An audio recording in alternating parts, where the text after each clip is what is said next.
It's been 65 years since the first GI Bill became law and began changing the lives and careers of a whole generation of American military veterans. Now this weekend, the new GI Bill took effect with a multi-billion-dollar promise to open university doors to a new generation of veterans. And today, President Obama called the law an investment in the future of America.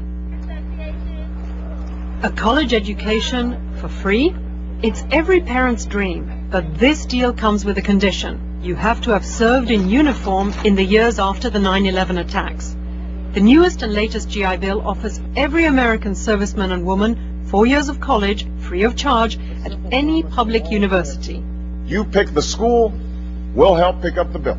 The president, whose own grandfather enrolled at California Berkeley under the GI Bill, said soldiers deserve it, and the country will benefit.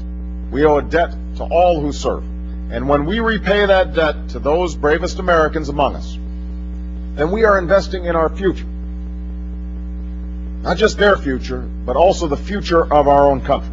The latest GI Bill echoes the first one, signed into law by President Franklin D. Roosevelt 2 weeks after D-Day in 1944. Nearly 8 million World War II veterans ultimately took part in it, going to school on the government's dime and using low-interest home loans to move into what would become suburbia.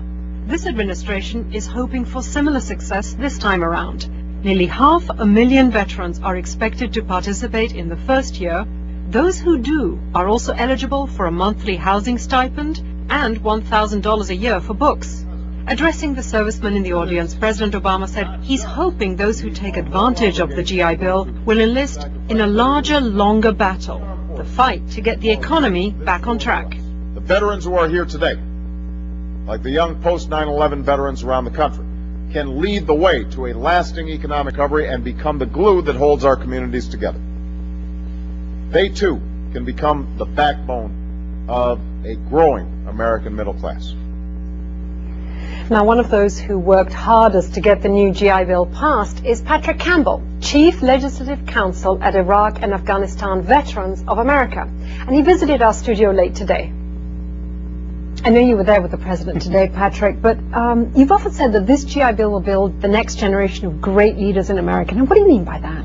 Well, the original World War II generation came home from Iraq, came home and they went to college. I mean, the nation promised them, if you serve our country, we'll send you to school, and they became the next generation of leaders. And Senator Warner and Senator Lautenberg, who helped get this new GI Bill passed, they were on the forefront of this fight. And now we're going to basically take a generation of Iraq and Afghanistan veterans, send them to college, and let that be their full-time job. We're going to let them readjust. And when they graduate from college, they're not going to have the crushing student loan debt that I have, and they're going to be able to go back and become public servants. And this is an investment not only in those veterans as a thank you, but it's an investment, in America's future. It's going to change lives? It's going to change a lot of lives. I think a lot of servicemen and women are dreaming bigger dreams now because of this new GI Bill. Now tell me, the original GI Bill we know was a great success, but this one has an added sort of catch in it that you can transfer it. Can you explain how that works? Sure. The original GI Bill sent you to school, paid for your tuition, your living allowance, and your books, but this one is completely different in the sense that if you're not planning on using it, only half World War II veterans actually use their GI Bill benefits. But if you're still in the military and you agree to do some more time, you can give your benefits to a spouse or to your children. Now think about what that's going to mean for future generations. I grew up knowing my grandfathers served in Korea, and they went to school on the GI Bill. Well, now it's going to be my father served, my mother served, and I got to go to school because of their service. And it's going to be something that's going to build even more of that culture of service to the country. Now, you've personally served, and then you came back, and give us a sense of why you fought so hard for this, what this day means. Well, I was in school. Joined the military and then started grad school and then deployed halfway through my graduate program. And when I came home, I realized that you needed that time. You needed to make school your full-time job because there's so many changes that happen in your life. No one goes to war and comes home the same person. And if you're having a bad day, there were lots of days that I had nightmares or I just didn't want to deal with people. I can miss class, get the notes from someone. But if you miss a day at work, it's really hard to explain to your boss, I was at the VA seeing a psychiatrist. And that's why this new GI Bill is really going to give people the space to figure themselves out when they get home.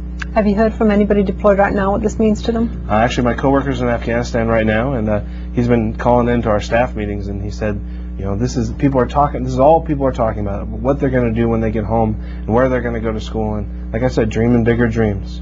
Patrick Campbell, congratulations. Thank you. I'm so excited.